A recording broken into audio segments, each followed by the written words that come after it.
આપણા ગુજરાતીમાં છે ને એક એવી કહેવત છે કે ડોક્ટર એ દર્દી માટે ભગવાન સમાન છે અને આજે એમનો દિવસ છે તો સેલિબ્રેટ કરના તો બનતા હે ના બોસ. કેમ છો ભાવનગર? હું છું આરજે તોશાલી અને ટોપ એફએમ રેડિયો સ્ટેશનમાં આજે ડોક્ટર્સ ડે સેલિબ્રેટ કરવા માટે આપણી સાથે ડોક્ટર તેજસ દોશી જોડાયા છે. તો સૌથી પહેલા ટોપ એફએમમાં તમારું ખૂબ ખૂબ સ્વાગત છે. Thank you Toshali. અને શરૂઆત ત્યાંથી જ કરીએ કે આજનો દિવસ છે, તમારી જેમ જ ઘણા બધા ડોક્ટર્સ આપણા ભાવનગરમાં, ઇન્ડિયામાં, વર્લ્ડમાં છે, તો એમને કઈ રીતે શુભેચ્છા પાઠવશો? Yes, good morning friends. 1 જુલાઈ એટલે ખરેખર દરેક લોકોનો જેમ સેલિબ્રેશન આવે બર્થડે, એમ જે ડૉક્ટરોના આદ્ય સ્થાપક કહેવાય ડૉક્ટર BC રોય, એનો આજે જન્મદિવસ અને મૃત્યુ દિવસ બંને છે. દર વર્ષે ઇન્ડિયામાં 1 જુલાઈ અમે સેલિબ્રેટ કરીએ છીએ. એટલે આજે સવારથી જ ઘણા બધા ફંક્શનો 1 જુલાઈના સેલિબ્રેટ થતા હોય છે. એટલે હું મારા દરેક સહાધ્યાયીઓને, મિત્રોને ખાસ શુભેચ્છા આપીશ કે ભાઈ આપણને જે એથિક્સમાં આપવામાં આવ્યું છે કે દર્દીઓની સેવા કરો. ભલે ચોક્કસ મેવા ખાઓ, પણ એવા પણ મેવા ન ખાવા કે જેથી આપણે કોઈકની નજરે ચડીએ, પણ ચોક્કસ સારી રીતે સેવા કરો. બને એટલું પોલાઇટલી આપણે આપો. અને wishing you all the best two happy doctors day to all my colleagues. Thank you. અને હવે બીજી એ વાત કે નાનામાં નાનું બાળક હોય ને, અને ક્યાંક ને ક્યાંક લાઈફમાં બધા જ બોલ્યા હશે, એમાં હું પણ આવી ગઈ કે મોટા થઈને તારે શું બનવું છે? તો એક વખત તો એવું કહેશે જ તે કે મારે ડોક્ટર બનવું છે. પ્રેક્ટિકલી વાત કરીએ તો આપણા દેશમાં ડોક્ટર્સની કેવી નીડ છે, કેટલી ઓપોર્ચ્યુનિટી છે? બહુ સાચું કહું તો ચાલી. એટલો સરસ તે મને એક્સપિરિયન્સ યાદ કરાવ્યો કે અમે જ્યારે પેશન્ટ્સ જોતા હોઈએ ને, ત્યારે બાળકને જ્યારે તપાસીએ ને, એટલે બાળકને પછી ટેબલ ઉપર બેસાડ્યું હોય કે આવું કરીએ, એટલે ધીમે ધીમે કંઈક તો રમવા જોઈએ. એટલે આમ સ્ટેથોસ્કોપ લઈ અને ગળામાં ભરાવાની જેમ રમે, એટલે તરત જ એની મમ્મી બોલે, સાહેબ તમારી જેમ આ ડોક્ટર થશે. બસ ધીસ ઇઝ ધ ડ્રીમ. અને ઇન્ડિયાની ઓલ ઓવર વર્લ્ડ લેવલે જેટલા પણ ડોક્ટર્સ બનવાના છે, એ ડોક્ટર્સની રિક્વાયરમેન્ટ ખૂબ જરૂર પડવાની છે. અત્યારે કેટલા બધા પેરીફેરીમાં, કારણ કે સ્પેશિયલાઇઝેશન થતા, સુપર સ્પેશિયલાઇઝેશન થતા લોકો સિટી તરફ ખૂબ આવવા માંડ્યા છે. એટલે there are number of rural villages કે જ્યાં ડોક્ટરોની ખૂબ મોટી અછત છે. અને આને કારણે જ ડોક્ટરોની દિન પ્રતિદિન, ઇવન સેકન્ડ થિંગ ખાસ તો આપણી જે લિવિંગ સ્ટાઇલ, લાઈફસ્ટાઇલ જે થવા માંડી છે, એની હિસાબે ડિઝીઝનું બહુ જ મોટા પ્રમાણમાં જે થવા માંડ્યા છે, એટલે ડોક્ટર્સની ડે ટુ ડે લાઈફ ખૂબ જરૂર પડવાની છે. એટલે જેટલા ડોક્ટર્સ બને એટલા જરૂરી જ છે. હવે આપણે બચપનની વાત કરી, બાળકોની વાત કરી, પણ રિયાલિટીમાં જેનું આ ડ્રીમ છે, પણ ઘણી વખત કહેવાય ને કે સ્વપ્ન ખબર છે પણ એની પાસે લઈ જવા માટે કોઈ આંગળી ચીંધવા વાળું નથી. તો કઈ એવી ફેકલ્ટીઝ હોય છે, એવી સ્ટ્રીમ્સ હોય છે કે જેમાં અત્યારના સમયની ડિમાન્ડ છે કે લોકો ઇઝીલી જઈ શકે અને હેલ્પફુલ થઈ શકે? તો ટુ બી વેરી ફ્રેન્ક કહું, હવે તો આ બધું સોશિયલ મીડિયા થતા, ઇન્ટરનેટ થતા, આપણી કરતા પણ લોકોને ખૂબ ખબર પડવા માંડી છે. જનરલી મેડિકલ ડોક્ટર થવા માટે તમારે પ્રેક્ટિસ તમારી ધીમે ધીમે શરૂઆત 8, 9, 10 થી શરૂ થઈ જાય છે. 11, 12 માં તમારે બી ગ્રુપ લેવું પડે છે. બી ગ્રુપ પછી નીટ તમારે ક્લિયર કરવી પડે છે. નીટ પછી there are lots of private અને government medical colleges in Gujarat and India. એના મેરિટ પ્રમાણે ધીમે ધીમે, કારણ કે નીટ તો હવે ઇન્ડિયામાં બચ્ચું જાણે છે કે હમણાં જે કાંઈ સ્કેન્ડલ થયા એની છે, પણ NEET is a very good exam.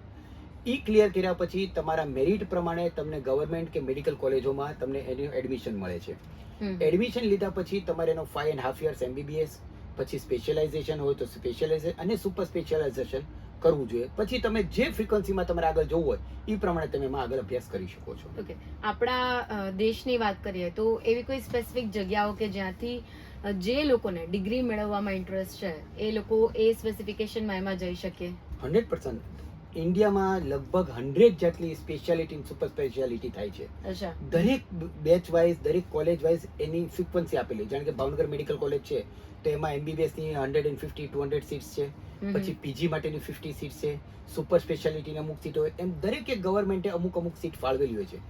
એક વખત તમારું MBBS ક્લિયર થયા પછી અગેન નીટ, PG નીટ કહેવાય છે, એ તમે પછી મેરિટ પ્રમાણે તમે તમારું કેરિયર તમે બનાવી શકો છો કે ભાઈ તમારે રેડિયોલોજીમાં જવું છે, સર્જરીમાં જવું છે, ફિઝિશિયન લાઇનમાં જવું. there are hundreds of lines કે જેમાં તમે તમારી સ્પેશિયલાઇઝેશન કરી શકો છો. હવે ખાસ આજે ડોક્ટર્સ ડે છે અને તમે અમારી સાથે છો, તો હાઉ ઇઝ યોર જર્ની? તમારા સ્પેશિયલાઇઝેશન વિશે વાત કરીએ તો મારું ડ્રીમ બહુ નાનપણથી હતું, કારણ કે મારા father is a very senior physician of Bhavnagar. હું નાનપણથી જ એમનું રિસ્પેક્ટ, એમનું સોસાયટીમાં જે બેલેન્સ હતો એ જોતો. એમની જે સોસાયટીમાં, કારણ કે જે સિનિયર ડોક્ટર્સ હતા ને એ લોકોનું માન તો એ લોકો કિંગની જેમ રહ્યા છે. એટલે મેં નાનપણથી આ લાઈફ જોઈ છે. અને ત્યારે જ મેં નક્કી કર્યું હતું કે મારું ફેમિલી છે બિઝનેસમાં પણ છે, અને મારા ફાધર એક જ એવા છે કે જે ડોક્ટર્સ લાઈન, પણ નાનપણથી જ મેં ડોક્ટર્સના અને આ જે રિસ્પેક્ટ જોયા હતા ત્યારથી જ મેં નક્કી કર્યું હતું કે મારે ફેમિલી ફિઝિશિયન જ થવું છે. Why family physician? કે એ એવા ફેમિલી ફિઝિશિયન હોય છે કે જે દરેક ફેમિલીની નજીકમાં નજીક આવી શકે છે. તો ચાલો હું તને વાત કરું કે નંબર ઓફ વસ્તુ એવી હોય છે, નાના નાના રાઇટ્સ પણ એવા છે કે જે હસબન્ડ વાઈફને ખબર ન હોય પણ એના ફેમિલી ડોક્ટરને ખબર હોય છે. અમે નંબર ઓફ જગ્યાએ હસબન્ડ વાઈફને છૂટા પડતા પણ બચાવ્યા છે, મા બાપના ઝઘડા પણ બચ્યા છે. એટલા માટે જ તે જનરલ પ્રેક્ટિસને ફેમિલી ફિઝિશિયન કહેવામાં આવે છે. અને ફેમિલી ફિઝિશિયન છે એ જ એ ખરેખર કિંગ કહેવાય છે કે પછી એને જરૂર લાગે તો જ બીજા ડોક્ટર પાસે મોકલે તો જ આગળ જવાનું થતું હોય છે. એટલે ફેમિલી ફિઝિશિયનનું રિસ્પેક્ટ ખૂબ સારું હોય છે. અને નાની નાની નીડ્સ તમારી, જેને આપણે ગુજરાતીમાં કહીએ તાસીર, એ એને ખબર હોય છે. 100%. યસ. હવે જ્યારે આ તાસીરની વાત કરીએ છીએ, મોન્સૂનની શરૂઆત થઈ ગઈ છે એટલે આપણે જોશું કે કેટલી બધી પ્રકારના અઢળક ઇન્ફેક્શન છે, વાયરલ ઇન્ફેક્શન ઇટ મીન્સ કે જોવા મળતા હોય. અને એમાં સૌથી મોટી મિસ્ટેક ક્યાં થાય છે કે ભાઈ શરદી થઈ છે, તાવ આવ્યો છે, ડાયરેક્ટ મેડિકલે દોડી જશે અને કોઈ પણ પ્રકારની દવાના મતલબ કોઈ પણ જાતનું પ્રિસ્ક્રાઇબ ના કરેલું એને દવા લઈ આવે. મેઇન પ્રોબ્લેમ એમાં ક્યાં થતી હોય છે ખબર છે કે એ દવાથી એક વખત મટી જાય પણ એ જળમૂળમાંથી નથી જતું, પકડાતું નથી. તો ખાસ પેરેન્ટ્સ માટે આમાં શું મેસેજ આપશો? અમને સૌથી વધારે બીક લાગતી હોય છે ને લાઈફમાં તો ચાલી તો ગૂગલ ડોક્ટરની લાગતી હોય છે. ગૂગલ ડોક્ટર એક એવી વસ્તુ છે કે શરદી થઈ ગઈ ને, ઇવન પેરાસિટામોલ બહુ સિમ્પલ ડ્રગ હોય છે પણ તમે એના લખો ને તો એમાં એવું લખેલું છે કે એનાથી કેન્સર થાય, આવું ક્યારેક લોકો વાંચી ગયા હતા.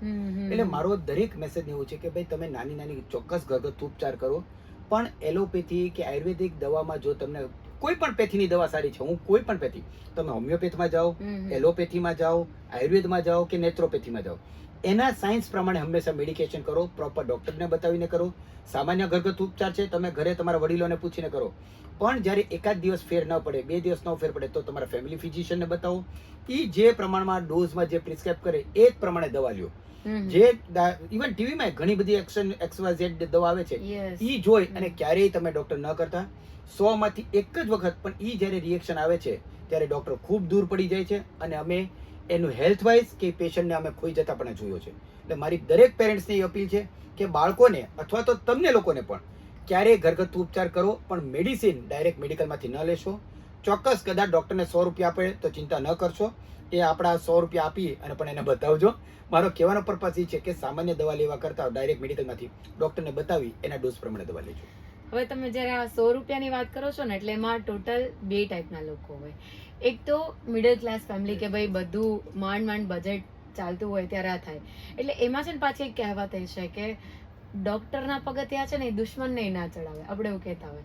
પણ અત્યારે જોઈએ છે કે ગવર્મેન્ટ તરફથી પણ ઘણું બધું આવી રહ્યું છે, તો એના વિશે કંઈક જાણકારી કે એવી કોઈ પોલિસીસ છે, યોજના છે કે જે ઇઝીલી લોકોને? એક કહેવત છે, જસ્ટ ફોર અ કિડિંગ, મિત્રો કોઈ સિરિયસ ન લેતા. સફેદ કાળા ને ખાખીથી આઘા એટલા સારા. આ એક બહુ સરસ કહેવત છે, મારે એક્સપ્લેન કરવાની જરૂર નથી, બધા યુનિફોર્મ આપણે સમજી ગયા છીએ. પણ મિત્રો ગવર્મેન્ટે છેલ્લા 10 વર્ષમાં 15 વર્ષમાં ડ્રાસ્ટિક ચેન્જ કર્યો છે. મેડિકલ ફેટર્નિટી તો વાઇસ જબરજસ્ત. અમે તો પ્રેક્ટિસ, આજે હું 25 વર્ષથી ભાવનગરમાં પ્રાઇવેટ પ્રેક્ટિસ કરું છું, ત્યારે જે ડોક્ટર્સ પાસે નહોતું, જે મેડિસિન નાના બાળકોનો જન્મ થાય ત્યારે ઘરે ઘરે આવીને જે વેક્સિન આપે છે કોસ્ટલી, જે તમે માર્કેટમાં લેવા જાઓ 2,500, 3,000, 4,000 હજારની vaccine government free of charge આપે છે. મેડિસિન જે ગવર્મેન્ટ આપે છે બહુ જ સરસ પ્રકારની આપે છે. એટલે કદાચ મિડલ ક્લાસ ફેમિલી હોય અથવા તો પ્રાઇવેટ ડોક્ટર ન પહોંચાતો હોય તો ચોક્કસ સિવિલ હોસ્પિટલમાં જજો. આયુષ્માન કાર્ડ, બીજા ઘણા બધા આવા કાર્ડ જે છે કે જે આપણને હોસ્પિટલમાં પણ સારી કવરેજ મળે છે, એનો દુરુપયોગ ન કરશો પણ ઉપયોગ કરી અને ચોક્કસ એનો ઉપયોગ કરજો. અને there are lots of thing કે મેડિકલ કોલેજોમાં પણ હવે એટલી સારી ફેટર્નિટી, સારા ડોક્ટરો મળે છે, સારી ટ્રીટમેન્ટ મળે છે. એટલે એમાં જવામાં જરાય તમે ચિંતા ન કરશો કે ભાઈ પ્રાઇવેટમાં જ સારું જોઈએ, અહીંયા ખરાબ. હા, ત્યાં થોડી ગીર્દી હોય છે, રસ હોય છે, તો એમાં આપણે થોડો ટાઈમ આપવો પડે પણ તમને બેસ્ટ ટ્રીટમેન્ટ મળશે. ઓકે, હવે ડોક્ટર્સ ડે પર ઘણી બધી વાતો કરી. એક ખાસ વાત કે તમે બ્રાન્ડ એમ્બેસેડર તરીકે કામ કરો છો, સોશિયલ એક્ટિવિટીઝ છો, અને બધી જ મારું તો એવું માનવું છે કે તમે કોઈ પણ ફિલ્ડમાં હો, સોસાયટી પ્રત્યે બધા જ લોકોની રિસ્પોન્સિબિલિટી બનતી હોય છે. તો એક સોશિયલ એક્ટિવિટીઝ તરીકે તમારું થોડુંક કામ જણાવશો અને એક મેસેજ આપશો? બેઝિકલી મિત્રો, મારો એક પહેલેથી સિદ્ધાંત રહ્યો છે કે whatever we are due to society and now is our responsibility to give the society. ક્યારેક તો આપણે સોસાયટીને આપણે પરત આપવું જ જોઈએ, કારણ કે જે કંઈ આપણે છીએ આજે ભાવનગરમાં જે કાંઈ ડોક્ટર તેજસ દોશી છે એ સોસાયટીની હિસાબે છે, સોસાયટીને કારણે લોકો સમજે. અને હું એક ટ્રેકર છું, નેચર લવર છું, માઉન્ટેનિયર છું, ક્લાઇમ્બર છું, યુથ હોસ્ટેલનો વર્ષોથી સભ્ય છું, એટલે મને પ્રકૃતિ વિશે ખૂબ જ પ્રેમ છે. પણ જ્યારે હું હિમાલયમાં દર વર્ષે હું 200-300 બાળકોને લઈને જુદા જુદા ટ્રેકિંગમાં જંગલોમાં જાઉં છું, ત્યારે હવે છેલ્લા 10-15 વર્ષથી હું જોતો આવું છું કે મને એટલું બધું જ્યાં જો ત્યાં પ્લાસ્ટિક ઉપર જ એટલું મળે છે. ફૂડ પેકેટ્સ, બિસ્લેરી બોટલ્સો, મિનરલ વોટર્સના બોટલ્સ, ખૂબ બધું જોવા મળે છે. એટલે મને આજથી 10 વર્ષ પહેલા આવો વિચાર આવ્યો કે કોઈકે ક્યાંક તો શરૂઆત કરવી જ પડશે. હું આજે એક બીજી ચોક્કસ કહું કે ક્યારેય સોસાયટીને બદલવાનો તો ચાલી વિચાર ન કરશો, આપણે બદલાઈએ. ઇવન હું આપણાથી જ સોસાયટી આપણાથી જ સોસાયટી છે. ઇવન આપણા મિત્રને કે આપણા ઘરનાને પણ બદલવાનો ક્યારેય પ્રયત્ન ન કરતા. તમે બદલાશો ને, હું જે કામ કરતો છું એ જોઈને સામેવાળાને ઓટોમેટિક થશે કે ભાઈ આપણે કંઈક કરવા જેવું છે. કોઈ બહુ ગુસ્સો કરતો ને આપણે સામે ગુસ્સો કરીએ તો બરાબર, આપણે ચૂપ રહીએ તો ઓટોમેટિક ઓલો શાંત પડી જ જવાનો. એમ મેં જ્યારે નક્કી કર્યું કે આપણે કંઈક બધું, એટલે મેં નો સિંગલ યુઝ પ્લાસ્ટિકના નાના 3-4 એવા પ્રોજેક્ટ શરૂ કર્યા કે શરૂઆત કરી ત્યારે મને ખબર નહોતી કે એટલી બધી ગ્રાન્ડ સક્સેસ મળશે. પણ ક્યાંક આપણે સોસાયટી માટે કરવું છે અને પર્યાવરણ માટે કરવું છે, એને માટે નો સિંગલ યુઝ પ્લાસ્ટિકના કર્યા. જેમાં 2-3 પ્રોજેક્ટ એવા છે કે આઈ એમ એ મેડિકલ પ્રેક્ટિશનર, તો નંબર ઓફ મેડિકલ રિપ્રેઝેન્ટેટિવ મને પેન ગિફ્ટમાં આપી જાય. એક દિવાળી પર હું જોતો હતો તો લગભગ મારા ખાનામાંથી 38 જેવી ખાલી પેનો નીકળી. મેં કીધું જો મારી પાસે આટલો બધો પ્લાસ્ટિક વેસ્ટ અથવા આવી પેન હોય તો બીજા બધા ડોક્ટર મિત્રો પાસે કેટલી હશે. એટલે ધીમે ધીમે કરતા મેં સોશિયલ મીડિયાનો ખૂબ હું ઉપયોગ કરું છું, સરસ રીતે પોઝિટિવ ઉપયોગ. અને સોશિયલ મીડિયા મારી લાઈફમાં દરેક પ્રોજેક્ટ માટે ખૂબ ઉપયોગી થયું છે. સારું, એના સારા પણ પાસા છે. મેં સિંગલ મેસેજ મૂક્યો કે મિત્રો તમારી પાસે પેન જેટલી ખાલી હોય એટલી અમને મોકલો, અમે રિફિલ નાખી અને નીડી સ્ટુડન્ટ્સને પહોંચાડશું. તો ચાલ યુ કેન બિલીવ કે 2019માં મેં આ પ્રોજેક્ટ શરૂ કર્યો. આ 2024માં અમે 10,50,000 પેન ડિસ્ટ્રીબ્યુટ કરી છે અને we have distributed more than 3.56 lakh student. Not only in Gujarat, Rajasthan, Meghalaya, Mizoram, Karnataka, ડાંગના તમામ જ્યાં આદિવાસી શાળાઓ છે, જ્યાં પુઅર શાળાઓ છે, ત્યાં અમે મોકલીએ છીએ. હવે તો કોર્પોરેટ અમુક લોકો અમારો કોન્ટેક્ટ કરે છે, અમે એને સામેથી કહીએ ભાઈ તમે તમારી રીતે શરૂ કરો. there are lots of corporates કે એ લોકો પણ હવે પોતાની રીતે રિફિલ નાખી અને આજુબાજુમાં પહોંચાડે છે. બીજું એક સરસ એવી શરૂ કરી કે કોઈ પણ વસ્તુ, આપણા બા દાદા કોઈ પણ વસ્તુ લેવા જતા તો આપણને ખબર છે કે કાપડની થેલી વાપરતા. આપણે છે ને હવે જબલા પ્રથા થઈ ગઈ. જબલા પ્રથા ગુજરાતમાં બહુ જ મોટા પાયે ચાલે છે. કોઈ પણ વસ્તુ 5 રૂપિયાનું શાક લેવા જશો ભાઈ જબલામાં ભરી દે. શાક વાળી કામવાળી આપણે ત્યાં બધું કામ કરીને એટવાડ જબલામાં ભરી સીધો આપણા ઘરની બાજુમાં નાખી દેશે કોઈ પણ જગ્યાએ. પણ જબલા ખરેખર ઇઝ વેરી ડેન્જરસ. 300 વર્ષ સુધી પ્લાસ્ટિક ડિઝોલ્વ નથી થતું. એટલે we have started a campaigning કે 50 જબલા તમે મારે ત્યાં આપી જાઓ તો હું તમને એક કાપડની થેલી આપીશ. 2022 થી અમે આ પ્રોજેક્ટ ચાલુ કર્યો. અત્યાર સુધીમાં 1,10,000 કોટન બેગ અમે ડિસ્ટ્રીબ્યુટ કરી છે અને એની સામે 55 લાખ જબલા અમે ભેગા કર્યા છે, જેને અમે રિસાયકલ કરી અને એનો ઇકોબ્રિકમાં અને અલગ અલગ જગ્યાએ મોકલીએ છીએ.